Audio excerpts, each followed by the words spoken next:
Teman-teman, perkenalkan kami dari kelompok 5 TPB19 akan mempresentasikan hasil tugas akhir RBL Fisika Dasar 2A tahun ajaran 2021-2022 yang berjudul Penerapan Motor Listrik pada Mobil Mainan dengan Sumber Arus DC. Sebelum itu, saya akan memperkenalkan pihak-pihak yang terlibat dalam proses pembuatan tugas RBL ini. Yang pertama ada saya sendiri, Aprien Jeveng Samosir dengan NIM 121410115 yang bertugas sebagai seorang moderator. Kemudian ada rekan saya Aulia Hairani Huta Barat dengan NIM 121410123 yang akan menjelaskan mengenai kekurangan alat.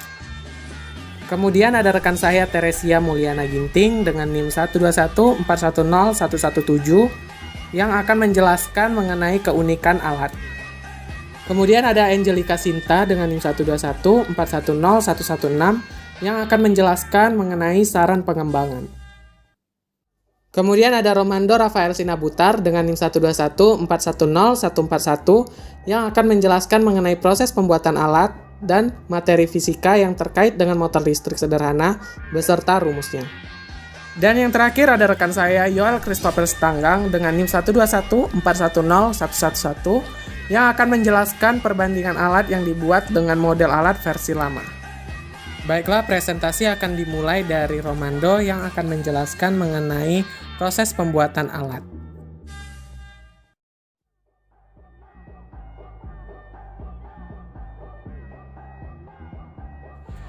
Langkah pertama adalah membuat kumparan dengan melilitkan kawat tembaga dengan diameter lilitan sebesar 2 cm.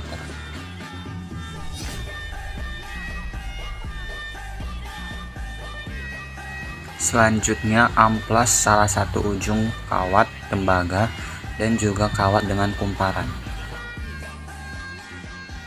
Kemudian kawat tembaga berukuran 15 cm dibentuk menjadi seperti ini dengan tujuan sebagai tiang penyangga pada saat percobaan dilakukan. Lalu pada papan rangkaian, rekatkan kedua kawat tembaga pada kedua sisi atau kutub pada baterai dengan menggunakan selotip dan bentuk menjadi rangkaian berikut. Lalu letakkan kawat dengan kumparan pada tiang penyangga dan dekatkan magnet, dan dapat dilihat bahwa kawat berputar berlawanan arah jarum jam dan bergerak mendekati magnet. Pada percobaan yang kedua, langkah yang dilakukan sama dengan percobaan pertama, akan tetapi rangkaian yang dibentuk seperti ini. Kemudian letakkan kawat dengan kumparan pada tiang penyangga lalu dekatkan magnet, dan dapat dilihat bahwa kawat berputar berlawanan arah jarum jam dan mendekati magnet. Motor listrik adalah alat untuk mengubah energi listrik menjadi energi mekanik atau gerak. Dalam pembahasan ini kami membahas motor listrik sederhana dikarenakan pembuatannya yang cukup mudah. Motor listrik sederhana ini banyak digunakan dalam beberapa alat. Salah satunya adalah mobil mainan yang rodanya bergerak ketika motor listrik sederhana juga ikut berputar. Selanjutnya, pada pembahasan motor listrik sederhana ini memiliki keterkaitan dengan salah satu materi fisika, yakni gaya Lorentz. Gaya Lorentz sendiri adalah gaya yang ditimbulkan oleh muatan listrik yang bergerak oleh arus listrik yang berada dalam suatu medan magnet. Gaya Lorentz ini secara matematis dapat dituliskan sebagai berikut.